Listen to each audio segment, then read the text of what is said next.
Então, de um lado, a gente tem a data de 587, que é a que a maioria dos registros seculares e arqueológicos apoia.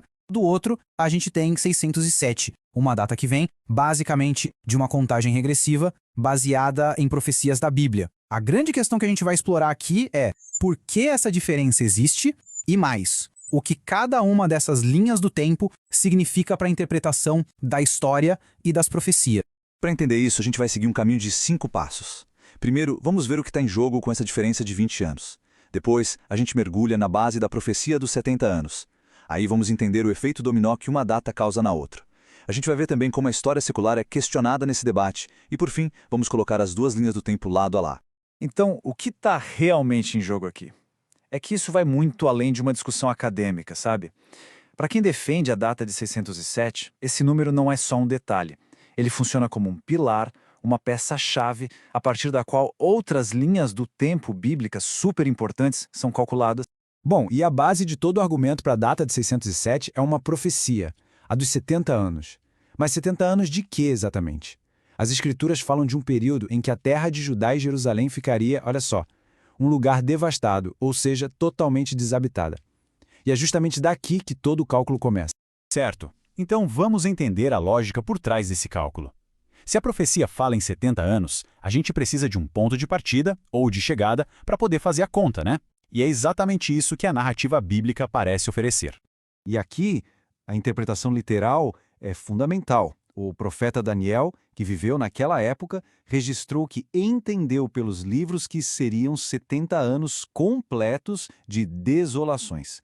Então, para essa linha de raciocínio, a linguagem é bem direta, não deixa muita margem para ser um número simbólico.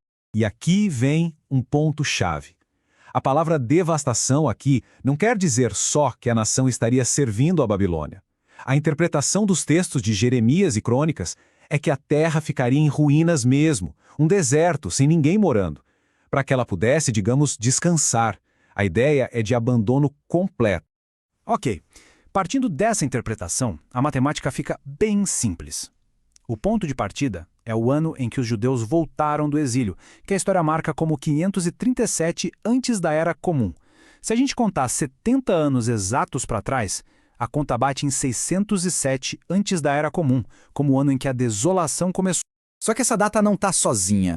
O argumento ganha mais força quando a gente vê como ela se encaixa com outras profecias. A questão que se coloca é, e se a gente usar a data de 587? O que acontece com o resto desse quebra-cabeça?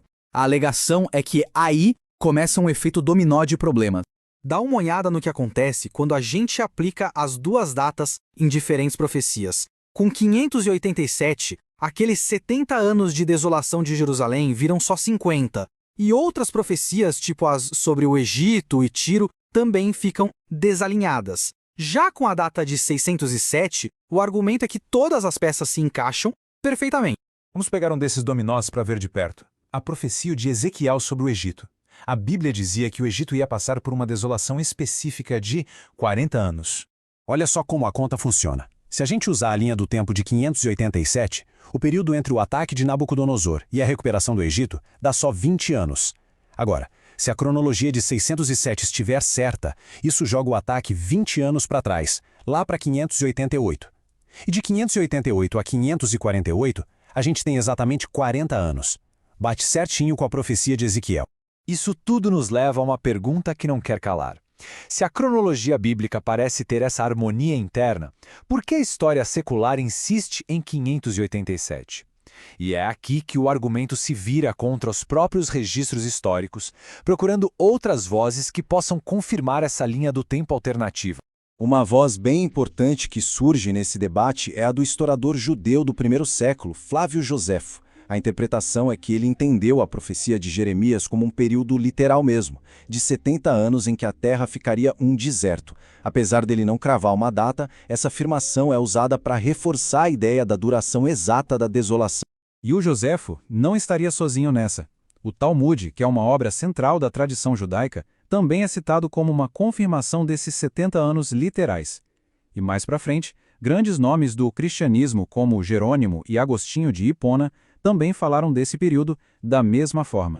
O argumento também questiona o quão confiáveis são os registros seculares que apoiam a data de 587.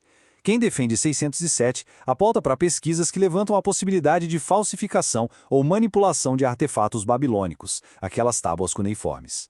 A pergunta que fica no ar é: será que uma cronologia que se baseia em artefatos de uma civilização só pode ser considerada a prova de falhas? Bom, e com tudo isso, a gente chega num ponto de decisão. Temos duas linhas do tempo na nossa frente, cada uma com suas bases e com suas consequências. E no final, as duas linhas do tempo nos apresentam um dilema. A data de 587 se alinha com a história secular, mas, por essa análise, cria um monte de inconsistências se a gente lê várias profecias ao pé da letra. Por outro lado, a data de 607 cria uma harmonia interna perfeita entre essas profecias, só que ela bate de frente com o que a maioria dos historiadores concorda. No final das contas, a questão fundamental é a seguinte: quando os relatos históricos e os textos sagrados parecem dizer coisas diferentes, qual deles se torna a autoridade máxima?